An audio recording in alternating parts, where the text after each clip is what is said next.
నాన్న నాకు ముగ్గురు కొడుకులు నాన్న. ముగ్గురు కొడుకులు అన్నం పెడతాలేరు. అన్నం పెట్టకుండా బజార్లలో ఆడుకొని తిట్టాను నాన్న. ఇప్పుడు బుక్కెడు పువ్వు పెడతారని పంచించారు నాన్న. పేర్లు నరకమ్మ. మీ పెద్ద కొడుకు పేరేంటిది?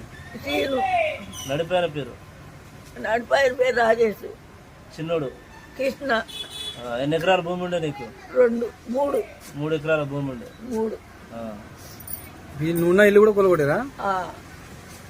కొట్టుకున్నాడు. డబ్బులు ఇస్తే భాస్కర్ గారికి అమ్ముకున్నాడు, పంచుకున్నాడు డబ్బులు. ఇప్పుడు ఏం కావాలా నేను? బో పెడతాలేదు నాన్న. ఏడ తింటున్నావు మరి? నన్ను పెట్టిన తింటాను, లేకుండా అడిగాను తప్పు చెక్క పడుకుంటాను. పడుకోవడం ఎక్కడ పడుకుంటున్నావు మరి? ఇల్లు లేదు కదా? గద్దెల మీద పండుకుంటాను. ఎక్కడో చోట గారెల గద్దెల మీద పడుకుంటున్నావు? అన్ని గిట్లా ఉంటే పండుకుంటాను.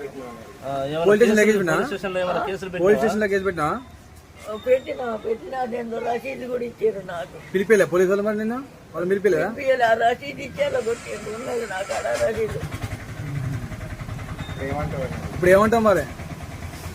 ఏమంటావు అంటే నాకు ఇక్కడ నేను ఈ వానాకాలం వచ్చేసరి కాలం ఏడబడినది కొడుక. కొంచెం పండుకున్నాను సరే. 3 నెలలే పెట్టాను. నేను ఎక్కువ పెట్టాను, ఒక్కొక్క నెల పెట్టాను. పెడతలేరు. ఆయన రాజా రా అన్నాడు. పోయినా సన్నాడు అడుక్కుంటూ పోయినా. వచ్చి స్టేషన్కి వచ్చి తీసా పోయినా.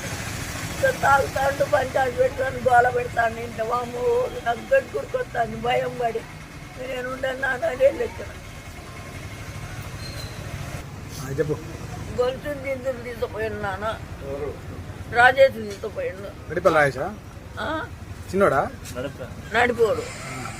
అయితే వాళ్ళకి ఎరకైతే అన్ని వాళ్ళకి ఇస్తారో నీకు ఎవడు పెడతాడో అంటారు.